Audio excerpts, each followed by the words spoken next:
तो हमने आपको बताया ये पहले क्लास में गाय के संबंध में,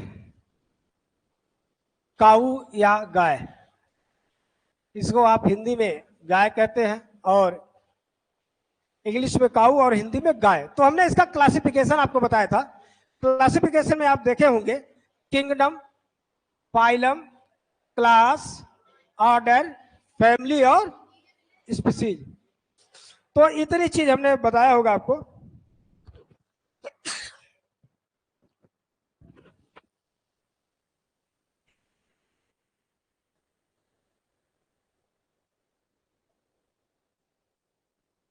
आप इतना पढ़े होंगे कि जो गाय का किंगडम है वो क्या है, एनिमलिया है।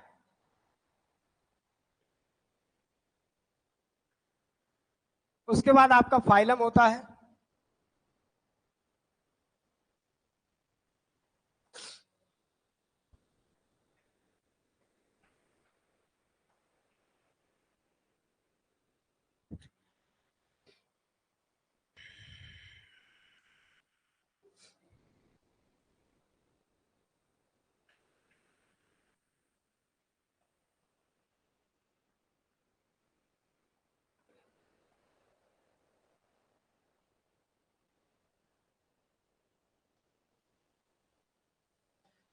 Kingdom, phylum, class, order. और एक चीज और आप इसमें पढ़ते हैं, फैमिली। फैमिली तो kingdom, files, class, order, family. तो देखिए यहाँ पर अगर गाय का किंगडम, क्योंकि देखिए जब हम लोग पढ़ते थे एक जंतु जगत होता है, दूसरा पादप जगत होता है। क्योंकि कैरोलस लिनियस महोदय ने इस संसार को दो भागों में बांटा है, एक पादप जगत और दूसरा जंतु जगत। तो गाय, भैंस, भेड़, बकरी किस में आते हैं, जंतु जगत में आते हैं। इसीलिए यहाँ पर एनिमलिया लिखा है। ठीक है, तो एनिमलिया का मतलब जंतु से है। उसके बाद है फाइलम या संघ। तो संघ दो तरह के होते हैं, एक कशेरुकी और एक अकशेरुकी। जिनमें रीढ़ की हड्डी पाई जाती है उन्हें कशेरुकी कहते हैं, और जिनमें रीढ़ की हड्डी नहीं पाई जाती है उन्हें अकशेरुकी कहते हैं। तो कार्डेट से संबंध क्या है, कशेरुका से है। ठीक है, आप यहाँ चाहे तो लिख ले। उसके बाद आप देखेंगे यहाँ लिखा क्लास। Class Mammalia. मैमेलिया का मतलब स्तनधारी। तो स्तनधारी वो कौन से जीव होते हैं, स्तनधारी वे सभी जीव होते हैं जो अपने समान बच्चे को जन्म दे और अपने स्तन का स्तनपान कराए, उन्हें क्या कहा जाता है, स्तनधारी कहा जाता है। तो देखिए गाय, भैंस, भेड़, बकरी सब अपने समान एक बच्चे को जन्म देंगे और अपने स्तन का स्तनपान कराएंगे। हम मानव स्वयं क्या है, स्तनधारी हैं, अपने माँ के पेट से जन्म लेते हैं और अपने माँ के स्तन का स्तनपान करते हैं। तो इसलिए हम लोग भी क्या है, स्तनधारी हैं। इसका मतलब ये सारे इसी में आएंगे। उसके बाद आपका है ऑर्डर। ऑर्डर है आर्टियोडक्टाइल, जिनमें सींग पाया जाए, खुर पाया जाए, बिजन खुरी पाया जाए, पूंछ पाए जाए, उन्हें क्या कहते हैं, आर्टियोडक्टाइल्स कहते हैं। तो यहां पर आप चाहेंगे तो उन शब्दों को लिख लेंगे। जो फैमिली है आपका वो क्या है, बोवाइडी। फैमिली क्या है, बोवाइडी है। तो बोवाइडी फैमिली के दो लक्षण है। बोवाइडी जो फैमिली या हिंदी में कुल कहते होंगे, परिवार कहते होंगे आप, ठीक है, कुल या परिवार। तो बोवाइडी कुल या परिवार का जो मुख्य लक्षण होता है वो दो है। पहला काम, इस कुल के सदस्य या इस कुल में आने वाले पशु जुगाली करेंगे। दूसरा, उन पशुओं के पेट में चार कक्ष पाया जाएगा, जिनको आप कहते हैं र्यूमन, रेटिकुलम, ओमैजम, एवोमैजम। इतना आप सुने होंगे। तो इतने तक ही हमने जो है पहली क्लास में पढ़ाया था। अब इसके आगे हम आपको बताने चल रहे हैं, तो इसके आगे आप सभी लोग लिखते चलिएगा और जहां नहीं समझ में आएगा आप पूछिएगा, हम उसे समझाने का प्रयास करेंगे। चलिए लिखिए। लिखे उपयोगिता के आधार पर, उपयोगिता के आधार पर सभी बच्चे लिखेंगे। उपयोगिता के आधार पर जो बच्चे लाइव है, ऑनलाइन है, हमसे जुड़े हैं, आप लोग भी लिखते रहिएगा। पीडीएफ बाद में आपको पहुंच जाएगा, लेकिन अगर आप लिखेंगे तो बेहतर होगा। उपयोगिता के आधार पर गायों को, उपयोगिता के आधार पर गायों को निम्नलिखित समूहों में बांटा गया है। तो अगर अब उसकी बात हम लोग करें, निम्नलिखित समूहों में बांटा गया है, तो क्या करें? ऐसे हम एक चार्ट बना सकते हैं।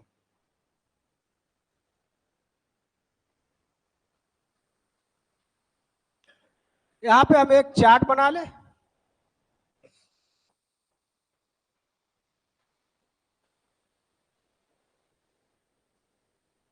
अब चार्ट बनाएंगे तो यहां पे दुधारू, द्विकाजी, भारवाही सभी है।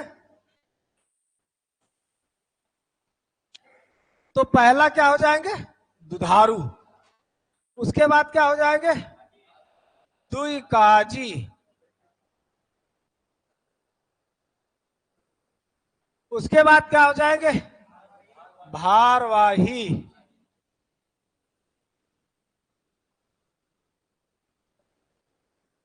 उसके बाद क्या हो जाएंगे? है संकर या विदेशी नस्ल। संकर या विदेशी।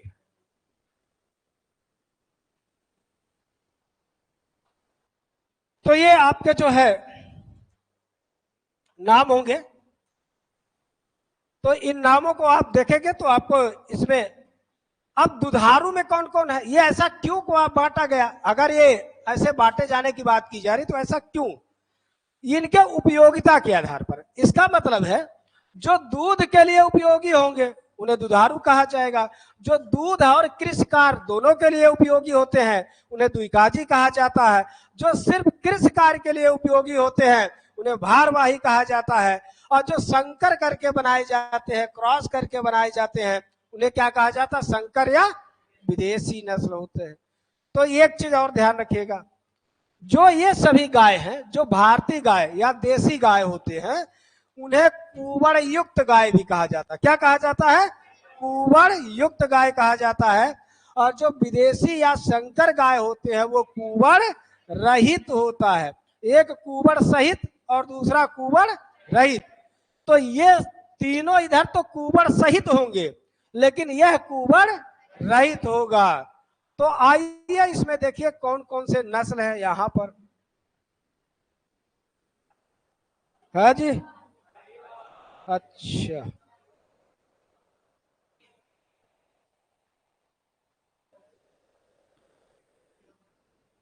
साहीवाल।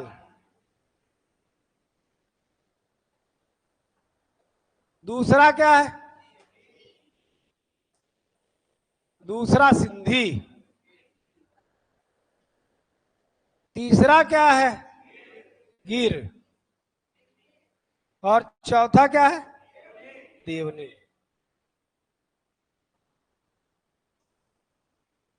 साहीवाल, सिंधी, गिर, देवनी।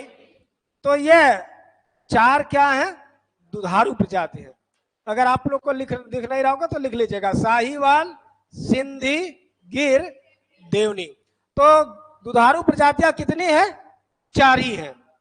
तो ये दुधारू में आ गई। उसके बाद आप चाह आएंगे यहां पर, तो यहां पर देखेंगे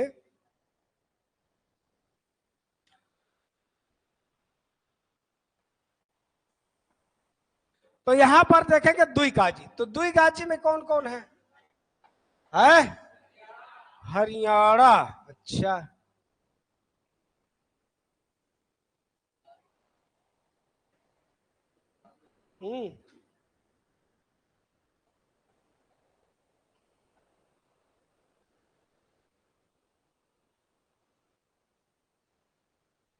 हरियाणा। उसके बाद है? अच्छा,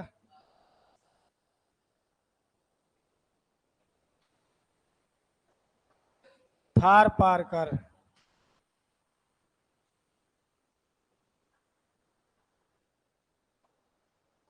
मेवाती नाम सुने हैं? कृष्णा वैली का नाम सुने हैं?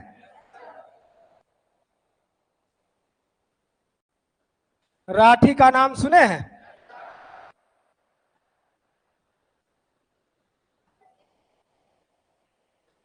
तो ये किस में आते हैं? द्विकाची में आते हैं। आप यहां पर लिखेंगे भारवाही का, आप वैसे लिख लीजिए क्योंकि यहां लिख जाते हैं, हम लिखेंगे तो भर जाएगा, ये पूरा यहाँ पर होगा नहीं। तो यहाँ पर लिखिएगा, सारे प्रजातियों का नाम लिख लो। तो पहले हम बता दें, फिर एक एक के बारे में भी हम आपको बताते हैं। हाँ जी, एक एक के बारे में फिर बताते हैं।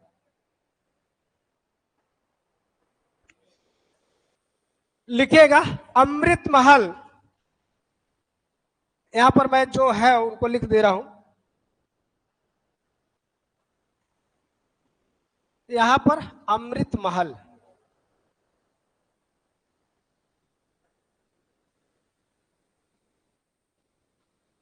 कंगायम,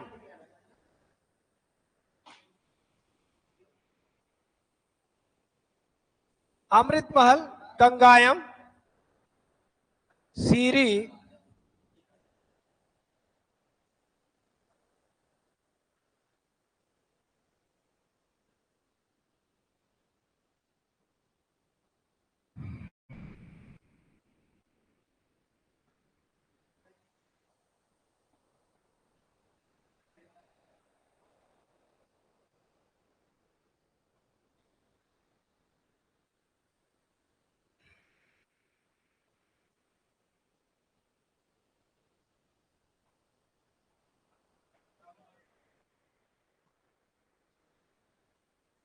आवाज नहीं करिए,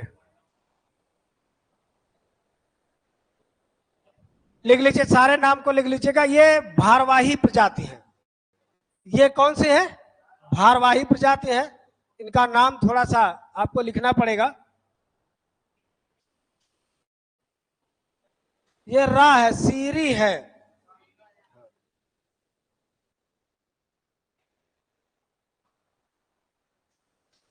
और जो छूटे हैं जरा लिख लीजिए तो, कैन कथा खेरीगढ़, कैन कथा खेरीगढ़, इसी में लिख दीजिएगा कैन कथा।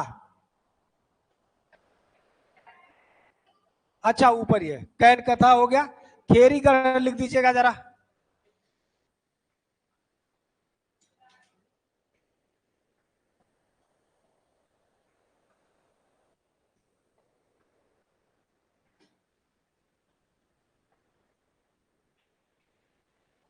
हाँ, खिलाड़ी भी लिख लीजिए, इसी में आएगा। आवाज नहीं बस परेशान नहीं है, इतना बहुत है। अंगोल इसमें आएगा, यहाँ पे अंगोल यहाँ पर आएगा। हाँ हाँ, अंगोल द्विकाजी नस्ल है, ध्यान रखिएगा, अंगोल द्विकाजी है।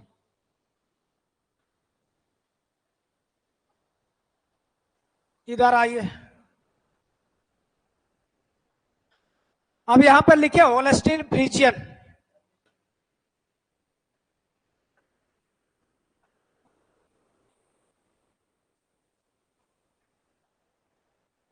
ये ध्यान रखिएगा, ये जो लिख रहा हूं ये संकर नस्ल है, होल्स्टीन फ्रीजियन। ये दोनों जो है ये भारवाही के हैं, लेकिन यहां संकर या विदेशी में लिखे हैं। ये पहला है होल्स्टीन फ्रीजियन। उसके बाद इसमें दूसरा जब आप लिखेंगे जर्सी, तीसरा आप लिखेंगे आयरशायर, चौथा आप लिखेंगे ब्राउन स्विस,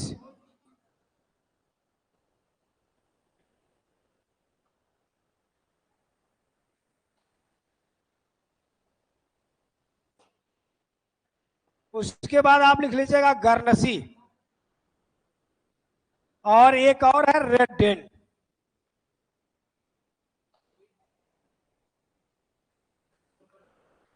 ठीक है, तो इतने सारे गाय आपके सिलेबस में दिए गए हैं जिनके बारे में आपको जो है पढ़ना है। इन सभी गायों के बारे में आपको क्या करना है?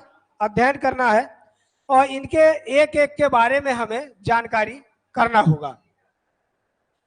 तो ये आप इसे पहले बना लीजिए, फिर इसके बाद हम इसमें आगे बढ़ते हैं।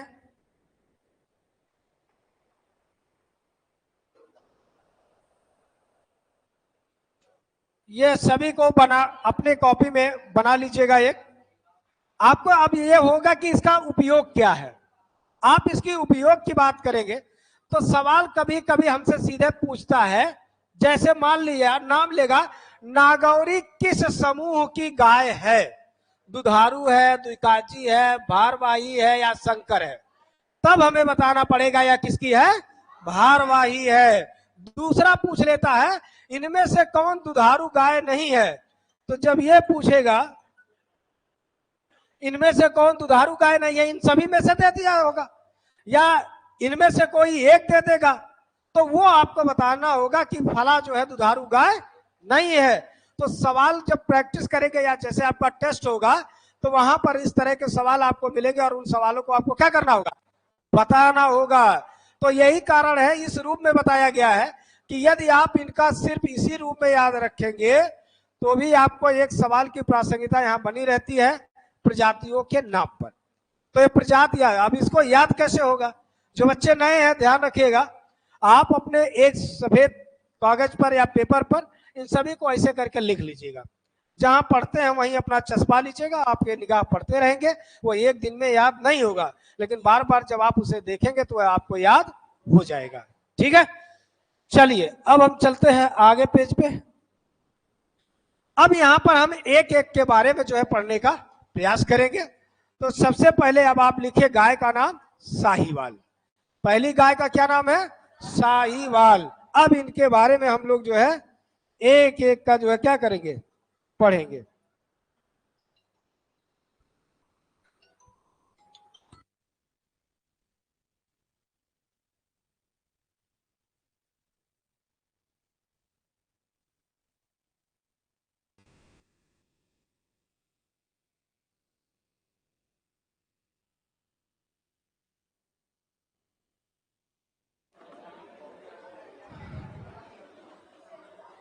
चलिए, तो पहली नस्ल का नाम लिखिए साहीवाल।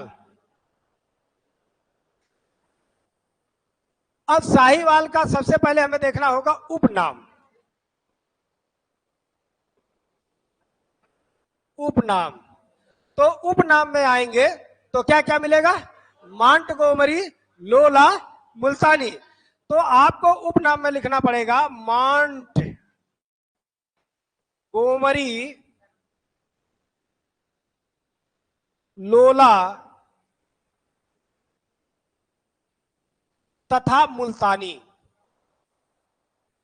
मांट गोमरी, लोला तथा मुल्तानी, यह इस गाय का उपनाम है। यह इस गाय का क्या नाम है? उपनाम है। तो अब आप देखिए, जब आप यहां पे आएंगे उपनाम के बाद फिर आपको लिखना होगा जन्म स्थान। जन्म स्थान, तो जब हम जन्म स्थान के बारे में आएंगे तब हमें फिर पता चलेगा कि पाकिस्तान में है। अच्छा, पाकिस्तान में मांट गोमरी का, पाकिस्तान में सिंध प्रांत का, सिंध प्रांत का कौन सा जिला? मांट गोमरी जिला। पाकिस्तान में सिंध प्रांत का मांट गोमरी जिला, यही लिखना होगा ये वाला। ठीक है, यही क्या है इसका जन्म स्थान। इसका मतलब यह हुआ ये भारत की नहीं है, यही तो हुआ, यह भारत की नहीं है। कहां की है ये? पाकिस्तान। और हम लोग पढ़ते हैं अपने यहाँ भारत की नस्ल पढ़ते हैं। लेकिन बहुत सारी स्थितियां ऐसी होती हैं जिनमें प्राकृतिक सीमाओं को लेकर के हमारी राजनीतिक सीमाओं का कोई बंधन कार्य नहीं करता है। हम लोग आपस में सीमा पर का निर्धारण कर लिए हैं, लेकिन उससे ऐसा थोड़ी होगा कि जब वर्षा होगा तो पाकिस्तान की तरफ नहीं होगा, सिर्फ भारत में होगा, या हवाएं चलेंगे तो सिर्फ भारत में चलेगी, पाकिस्तान में नहीं चलेगा। ऐसा नहीं होगा कि यहाँ ठंडी पड़ रहा तो वहां जो है गर्मी पड़ रहा, ऐसे कोई नहीं चाहिए, क्योंकि वो प्राकृतिक कोई बाउंड्री नहीं है, ये मानवीय हम लोगों ने बनाया है, इसलिए उस पर कोई प्रभाव। तो ये भारतीय उपमहाद्वीप की प्रजातियों में गिनी जाती है, और जितना पाकिस्तान में नहीं है उससे ज्यादा तो भारत में है, और इसे भारतीय उपमहाद्वीप होने के नाते हम लोग इसको भारत की प्रजातियों के रूप में पढ़ते हैं। ठीक है, तो ये याद रखिएगा। इसका जन्म स्थान क्या है? पाकिस्तान में सिंध प्रांत का मांट गोमरी जिला। ठीक, चलिए आगे। अब आप लिखिए लक्षण। अगला हेडिंग डालिए लक्षण।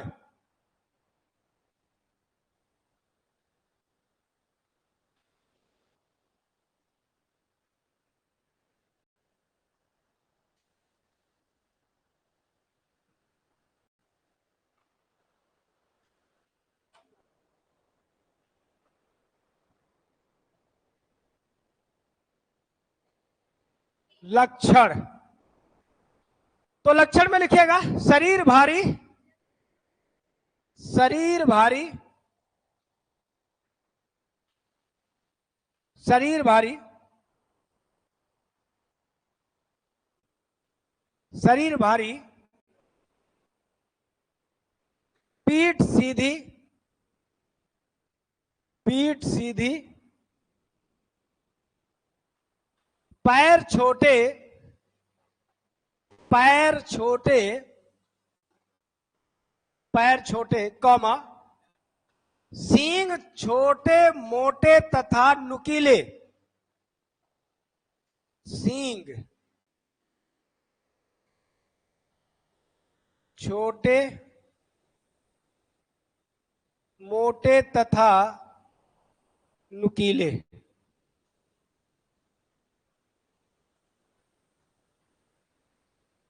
सींग छोटे मोटे तथा नुकीले। तो ये जो छोटे मोटे तथा नुकीले वाली बात होती है, तो आप देखेंगे सींग इस तरह का होगा।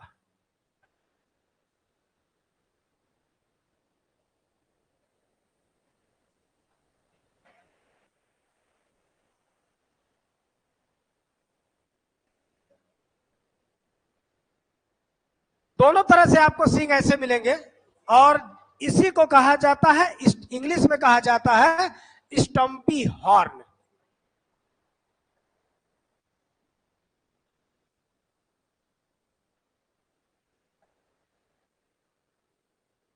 इसे कहा जाता है स्टम्पी हॉर्न।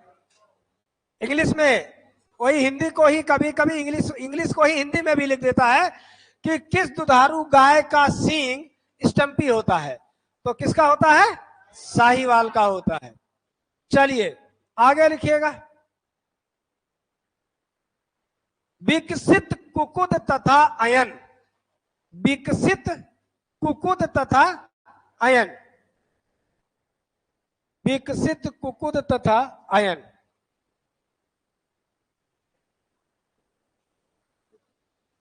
विकसित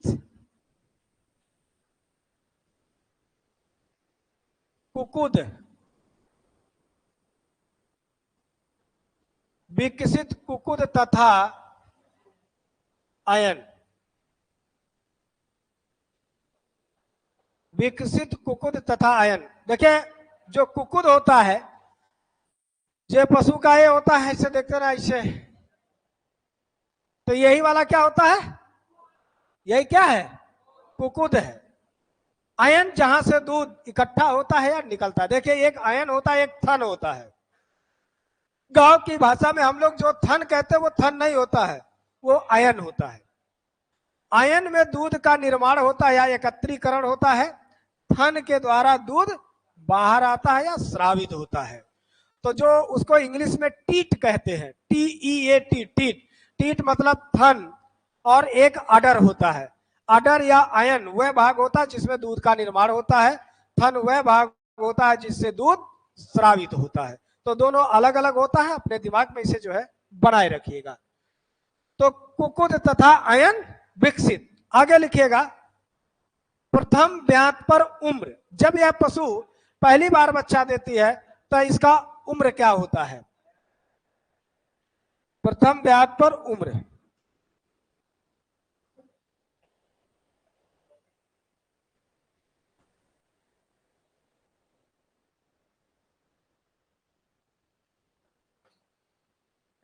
प्रथम ब्यात पर उम्र कितना है? 42 माह। प्रथम ब्यात पर उम्र कितना है? 42 माह है। आगे लिखेगा दुग्ध उत्पादन। दूध तो देते हो क्योंकि दुधारू है। दुग्ध उत्पादन, अब यहां पर ऐसे लिखिए दूध उत्पादन। या सिर्फ उत्पादन लिख दीजिएगा तो भी आपका काम चल जाएगा, क्योंकि इनसे और क्या उत्पादन होगा। मांस के लिए तो पाले नहीं जाते, पाले किसके लिए जाते, दूध के लिए ही पाले जाते हैं। तो दूध उत्पादन है 2150 लीटर प्रति व्यात। ठीक है, ध्यान रखिएगा हमारी किताबों में, आपके पास जो किताब होगा उनमें यही लिखा है, जबकि अगर वास्तविकता को हम लोग देखें तो पता चलेगा कि इनकी उत्पादन क्षमता में बहुत वृद्धि हो चुकी है। लेकिन चूंकि हमारे किसी टेक्स्ट बुक में अभी इस बात को इस रूप में नहीं दिखाया गया, इसलिए हम लोग उसको जो है नहीं कुछ कर सकते। ठीक है, तो यहां पर इस बात को ध्यान रखेंगे। चलिए आगे, अब लिखिए दूसरी प्रजाति का नाम। दूसरा क्या है, सिंधी। नाम सुने हैं, आपके गुरुजी लोग पढ़ाए होंगे भाई। पुराने वाले ध्यान रखो, आप लोग बोलो नहीं, ठीक है, नहीं तो बोली हो तो तुम्हारे लोग का दिक्कत हो जाएगा।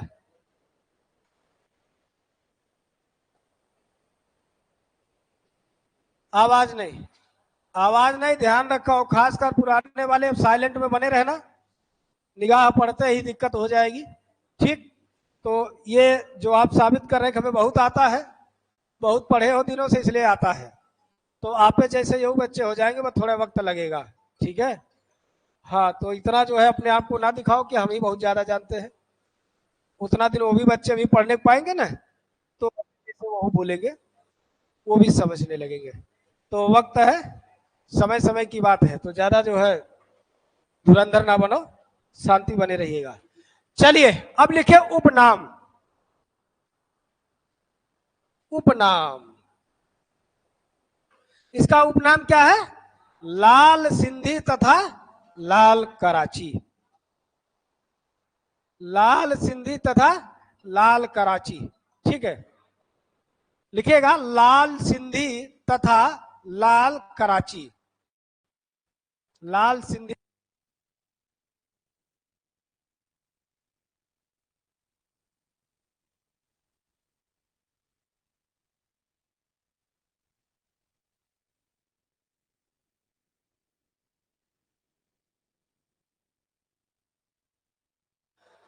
उपनाम में क्या क्या है, लाल सिंधी एवं लाल कराची।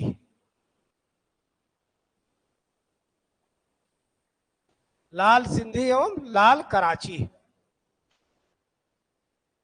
तो ये जो लाल सिंधी है, लाल कराची है, दोनों क्या है, इसका उपनाम है। नीचे लिखिएगा जन्म स्थान। जन्म स्थान पाकिस्तान में, पाकिस्तान में सिंध प्रांत का, पाकिस्तान में सिंध प्रांत का हैदराबाद तथा कराची क्षेत्र। पाकिस्तान में सिंध प्रांत का हैदराबाद तथा कराची क्षेत्र। हैदराबाद सुने हो, कहां है, भारत में, वो हथिया लियो। पाकिस्तान में भी हैदराबाद एक शहर है, ठीक है, हाँ, ये पाकिस्तान में जो हैदराबाद है उसकी बात की जा रही है, भारत वाले हैदराबाद की नहीं। ठीक है, इसका मतलब हैदराबाद नामक शहर पाकिस्तान में भी स्थित है। उस शहर के बाद तो पाकिस्तान में स्थित हैदराबाद तथा कराची। कराची का नाम तो सुने होंगे, ठीक है, कराची वह शहर है जो पाकिस्तान का सबसे प्रमुख औद्योगिक शहर कराची ही है, और दूसरा नहीं है। हमारे भारत का जो प्रमुख औद्योगिक शहर है वो कौन सा है, मुंबई। भारत का जो सबसे प्रमुख औद्योगिक शहर है मुंबई। लेकिन सिर्फ मुंबई ये नहीं है, बहुत सारे हो गए हैं। कोई दिल्ली जाता है पैसा कमाने, कोई मुंबई जाता है, कोई लुधियाना जाता है, कोई सूरत जाता है, कोई चंडीगढ़ जाता है, कोई बेंगलुरु जाता है, कोई हैदराबाद जाता है, कोई कलकत्ता जाता है, तमाम जगह जाते हैं। तो एक नहीं अनेकों, तुलनात्मक रूप से सबसे बड़ा जो औद्योगिक शहर है वो मुंबई ही है। तो भारत का जो सबसे बड़ा औद्योगिक शहर है वो क्या है, मुंबई है। भारत का प्रवेश द्वार किसे कहते हैं? मुंबई को गेटवे ऑफ इंडिया। और इंडिया गेट कहाँ है? इंडिया गेट कहाँ पर है? नई दिल्ली में है कि दिल्ली में है? दिल्ली में है। दिल्ली की राजधानी नई दिल्ली है, ध्यान रखना। दिल्ली की राजधानी नई दिल्ली है और उस राज्य का नाम दिल्ली है और राजधानी का नाम नई दिल्ली है, ध्यान रखिएगा। आगे आपके गुरुजी लोग बताएंगे जब जीएस के बारे में पढ़ाएंगे तो आप वहां पर ये बातों को सुनेंगे भी। चलिए अच्छा आगे आओ भैया। जन्म स्थान में हैदराबाद और कराची है। अब लिखेगा लक्षण। लक्षण लिखेगा इसका मध्यम आकार, मध्यम आकार, पीठ सीधी, मध्यम आकार, उसके बाद आप लिखिएगा पीठ सीधी।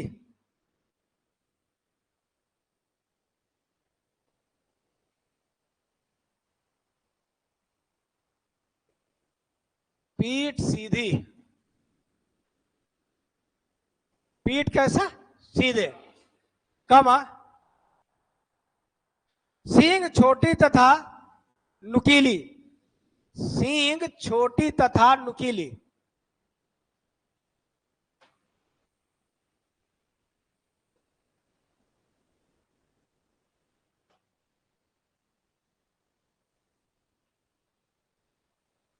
सींग छोटी तथा नुकीली।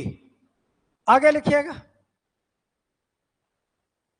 विकसित कुकुद तथा अयन, विकसित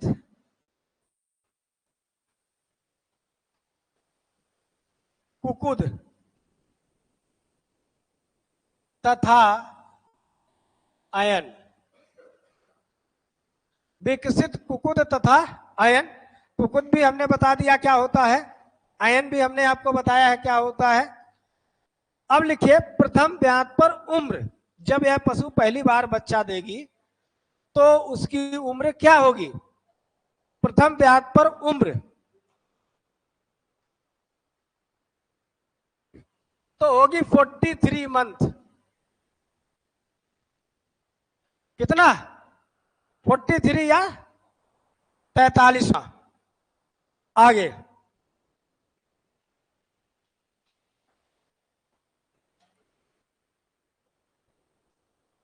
उत्पादन, उत्पादन मतलब दूध उत्पादन। भाई गाय से और क्या मिलेगा? दूध मिलेगा।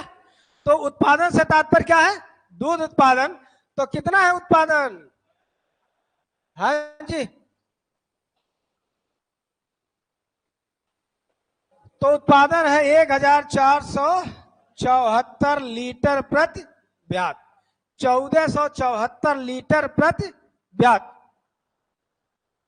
कितना है? 1474 लीटर प्रति ब्यात।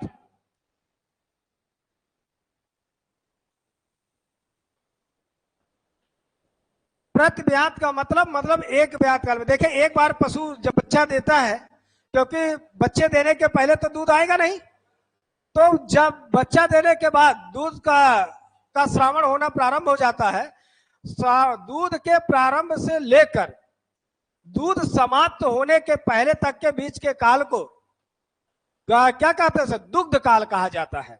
उसे क्या कहा जाता है? दुग्ध काल। तो जो एक बार बच्चा देने के बाद प्रारंभ होने से लेकर जब तक दूध खत्म नहीं हुआ तब तक जो दूध दिया गया उसी को एक ब्यात काल कहा जाता है। उसे क्या कहा जाता है? एक ब्यात काल। तो उस एक ब्यात काल में उस पशु से कितना दूध मिला? 1474 लीटर प्रति ब्यात हो गया। तो यहां से एक सवाल और पूछा जाता है कि गाय के या देसी गाय के या भारतीय गाय के दूध में वसा की मात्रा पाई जाती है? देसी गाय या भारतीय गाय के दूध में वसा की मात्रा पाई जाती है। तो यहां पर हम ये नहीं कह रहे कौन सी गाय, कोई भी भारतीय गाय हो, कोई भी देसी गाय हो, कोई भी इंडिजिनस काऊ हो, तो भारतीय गाय, देसी गाय या इंडिजिनस काऊ में दूध की मात्रा के दूध में वसा की मात्रा कितनी होती है?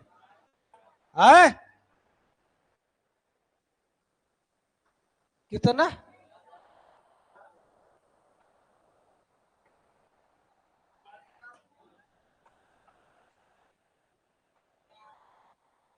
यही है कि 4 से 6 है? हाँ, हाँ, ये जो आपको मिलेगा ये शंकर वाली में मिलेगा, और जो भारती वाले में मिलेगा वो 4 से 6 मिलेगा। अगर कभी हमसे पूछा जाएगा कि भारतीय गायों के दूध में वसा की मात्रा होती है तो कितना होती है? 4 से 6 होती है। याद रखिएगा, यहाँ पर हमने किसी गाय का नाम नहीं लिया है, सामान्यतः सभी में यही होगा। आगे चलिए, तो साहिवाल हो गई और सिंधी हो गई। तीसरी कौन नस्ल थी जो हम लोग पढ़े थे? गिर पढ़े थे। तो अगला लिखिए गिर।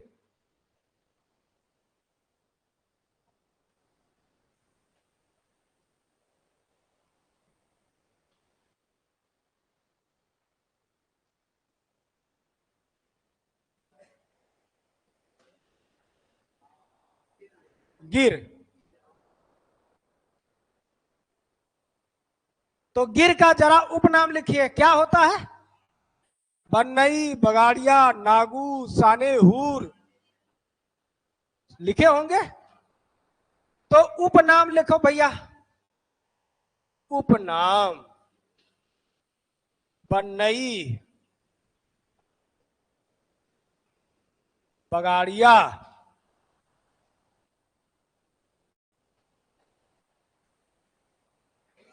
नागू, साने, हूर, ये इसका उपनाम है। लेकिन पूछा जाता ये वाला, हाँ, ये पूछा जाता है, इसलिए इसे याद रखिएगा। बन्नई, बगाड़िया तथा शाने हूर।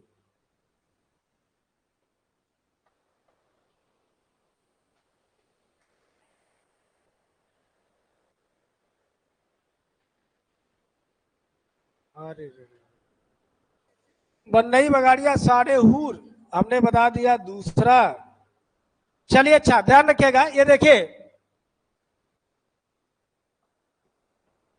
हाँ, हम चले गए एक दूसरी दुनिया में।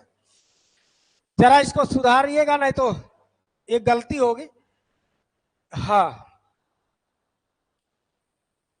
उपनाम में सुधार कर लीजिएगा, नहीं तो।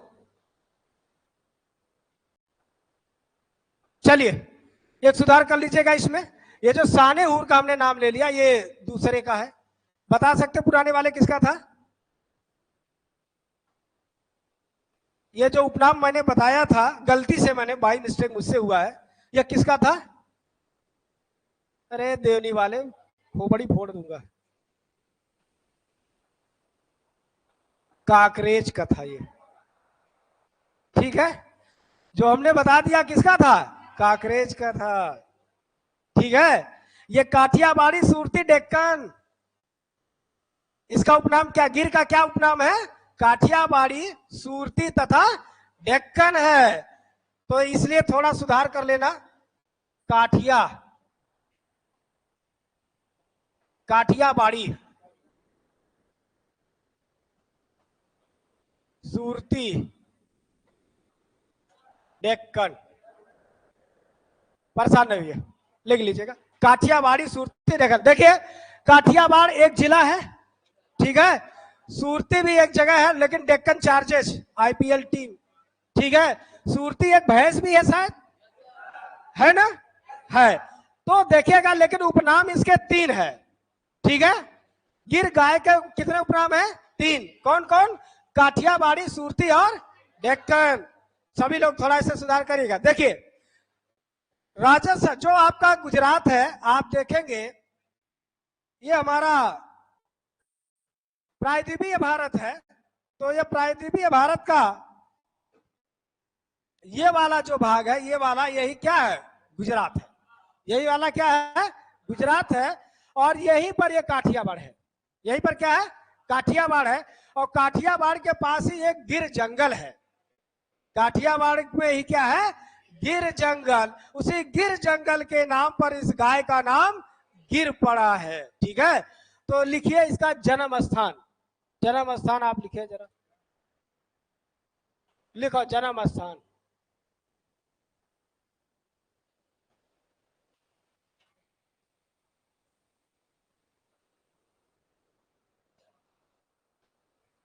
जन्म स्थान लिखिएगा गुजरात राज्य का काठियावाड़ क्षेत्र। जन्म स्थान में लिखिएगा गुजरात राज्य का काठियावाड़ क्षेत्र। गुजरात राज्य का काठियावाड़ क्षेत्र। और हम सभी को पता है जो गिर है एक जंगल है।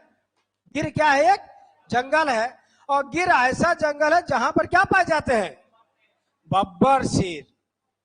बब्बर शेर जानते हैं ना? एक बाघ होता है, एक शेर होता है, एक तेंदुआ होता है, एक चीता होता है। सब जानते हैं? सब एक ही है कि सब अलग अलग है? अलग अलग है। बाघ और शेर में कोई अंतर बता दे।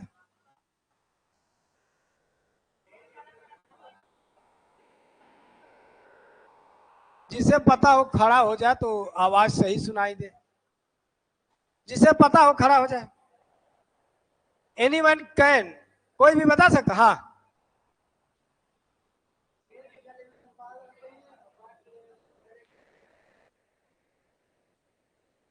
शेर के गले में बाल होता है और बाघ के गले में नहीं होता है।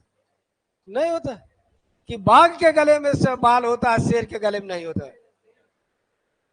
अच्छा, शेर के गले में बाल होता है। चलिए, अच्छा, इन्होंने ये बता रहे हैं कि जो शेर होता है उसके गले में बाल होता है। कोई देखा है? अच्छा, चलिए, अच्छा, बैठ जाइए। देखिए, शेर और बाघ में अगर शेर को देखेंगे तो थोड़ा सा ऐसे ही उसका रंग होता है जैसे इन दीवारों का है। ठीक है। और उसके यहाँ गले में काफी लंबे लंबे बाल पाए जाएंगे। उसका जो मत्था होता है वो चौड़ा होता है। दांत तो देखे ही होंगे। ठीक है। जिसको पकड़ लेगा फिर दूसरा काम की जरूरत नहीं पड़ेगी। ठीक है। उसको भी लगेगा आज हमें भी पनीर मिला, मशरूम मिला। ठीक है, यही होगा। जैसे आप भेड़ बकरा खा के तो आज हमने मशरूम खाया, पनीर खाया, तू ना को हो जाएगा। तो वो उनके गले में, लेकिन जो टाइगर होता है वो थोड़ी सी लंबी होगी, हाइट में छोटा होगा, और आप उसके शरीर पर देखेंगे तो काली काली धारियां पाई जाएंगी। काली काली धारियां पाई जाएंगी। और जो उसके शरीर का रंग होगा वो सामने आपको दिखाई दे रहा होगा, ऐसे ही होगा। ठीक है, हाँ, ऐसे ही है, नहीं दूसरा ना हो। तो इस तरह का उसका क्या दिखाई देगा? शरीर दिखाई देगा और उसपे काली काली पट्टी दिखाई देगी। तो इसका मतलब वो क्या है? टाइगर। उसी को आप बंगाल टाइगर कहते हैं। बंगाल टाइगर कहां पाए जाते हैं? पश्चिम बंगाल में। कहां पर? पश्चिम बंगाल। पश्चिम बंगाल का जो सुंदरबन डेल्टा है वहां पर बंगाल टाइगर पाए जाते हैं। उत्तर प्रदेश में कहीं टाइगर पाया जाता है?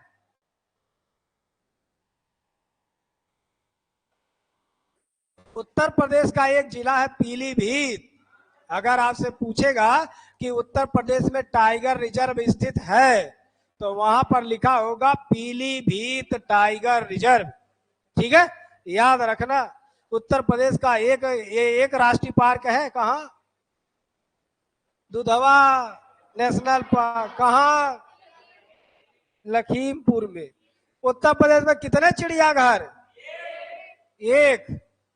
अच्छा, तो हो गया कल्याण एक वाले। तीन होते हैं? हाँ, तीन होते हैं। एक तो आप वहां रही रहे।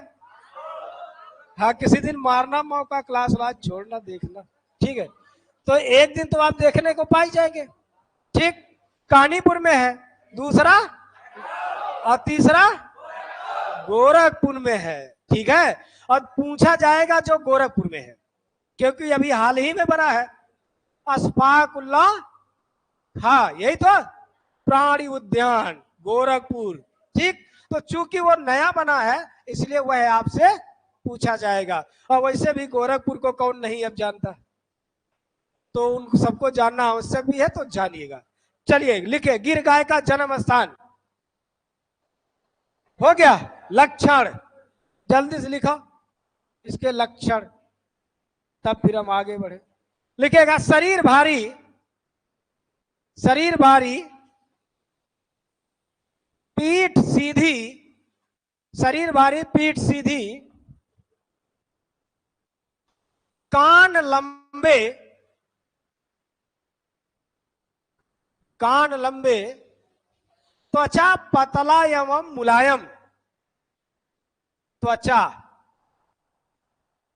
पतला एवं मुलायम। ध्यान रखिएगा, जिसका त्वचा पतला एवं मुलायम होगा वह अधिक दूध उत्पादन का एक लक्षण माना जाता है।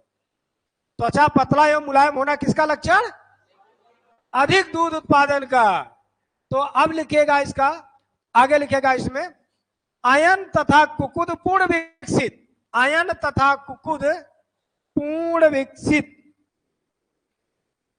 जो ऑनलाइन है भैया, आप लोग भी ध्यान पूर्वक नोट्स बनाते रहिएगा, क्योंकि आपको भी परीक्षा में शामिल होना है, तो ये सब होना आपके लिए आवश्यक है। प्रथम ब्याज पर उम्र 47 माह, प्रथम ब्याज पर उम्र 47 माह।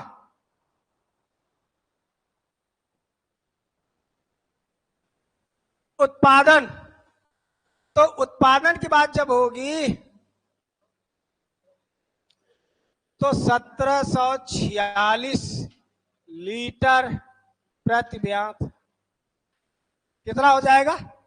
1746 लीटर प्रति ब्याज होगा। ठीक है, तो इसे आप सभी लोग अपने नोट्स में, अगर आप लोग रफ में लिख रहे हैं तो रूम पे जाके उसे फेयर कर लीजिएगा, और इसे प्रयास करिए कि रफ पर ना लिखना पड़े। एक दो दिन में आप थोड़ी सी बोली भाषा में सबके कुछ अंतर होता है, थोड़ा सा वो आपको दिक्कत आएगी, एक दो दिन में आप सही हो जाएंगे। तो एक दो दिन के बाद क्या करिएगा, आप अपने सीधे फेयर कॉपी में ही उतारना शुरू कर दीजिएगा। उससे क्या होगा, आपका समय बचेगा, जाएंगे वहां पर आप रिवीजन कर पाएंगे, दोहरा पाएंगे, याद कर पाएंगे। क्योंकि फिर वहां से जाएंगे तो यही लिखना पड़ेगा, तो उसमें आपका समय बर्बाद होगा। लेकिन अभी थोड़ा सा अलग अलग नए नए टीचर हैं, अलग अलग उनकी थोड़ी सी ट्यूनिंग है, उसको समझने में एक दो दिन जरूर लगेगा, और जब वो हो जाएगा तो फिर अपना सीधे फेयर में ही अपना कार्य करते रहिएगा। ठीक है, तो आगे की क्लास में हम इससे आगे आपको लेके चलेंगे और बात करेंगे। तो आज के लिए इतना ही, आप सभी को बहुत बहुत धन्यवाद। Thank you.